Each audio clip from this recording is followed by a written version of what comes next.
बरायफिनलायबाय रायजोफोर फिन खेबसे बयखौबो चेनेलाव जायफोरा मोजां मोनो नैबे भिडिअखौ नायलांनो हागोन। आङो बारा गोलाव खालामनो सानाखै। थ' भिडिअआ मानि सायाव जागोन निश्चय नोंथांमोना मिथिखाबाय। आङो बिदिब्ला भिडिअखौ जागायलांदिनि।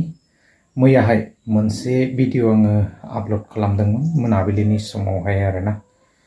थ' जितु भिडिअ बे भिडिअखौ नोंथांमोना बयबो ससियेल मिडियायाव गोसारनाय नुनो मोनखादों। थ' थेवबो आङो लेटलिबाबो बे भिडिअखौ आपल'ड होनाय जादोंमोन।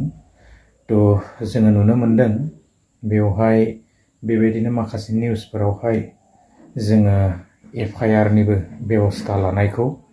थ' आरो बेवहाय बिथाङा अलरेडि जाय ब्रादारा बे भिडिअसखौ बानायदोंमोन जोङो निमाहा बिनायखौबो नुनो मोनदों ना।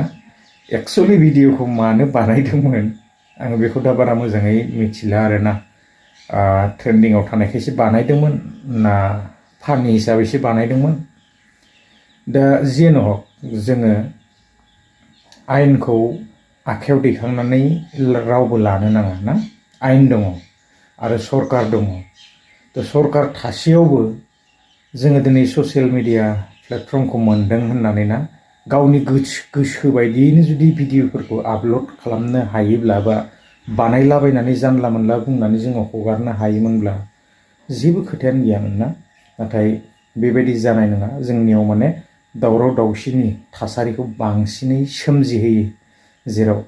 थ' बेबायदि भिडिअसफोरखौ बानायनो गोनां गैया। जुदि माबाफोर समस्या जादोंबा ना सरकारजों रायलायनो हायो बा जोङो आन्दलनखौ खालामनो हायो। नाथाय आयेनखौ जोङो रावबो आखायाव दैखांनानै लानो नाङा आरोना।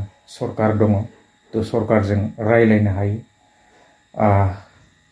जोङो गोसो जायोब्लानो जानला मोनला बेबायदिना ससियेल मिडियानि जुगावहाय भिडिअस बानायनानै जोङो आपल'ड होयोब्ला बे भिडिअआ सेकेन्डआवनो बबेनिफ्राय बबेथिं गोसारोना। थ' जोङो रावबो लाखिनो हाया ओरैनिफ्राय ओरै। दा जियानो हक गोलाव खालामा लोगोफोर।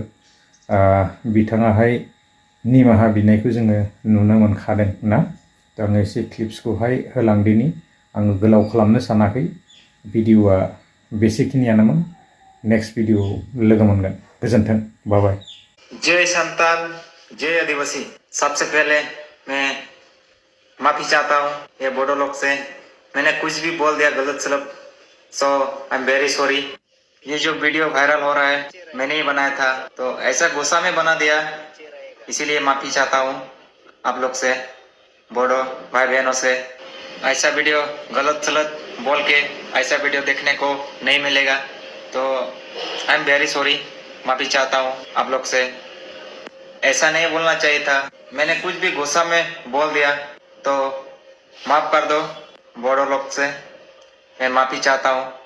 संताल भैया को ज़्यादा से ज़्यादा शेयर तबुन पे बोडो कुठेन जमन नवा वीडियो को ᱧᱮᱞ तबुन और जेमन को इक कई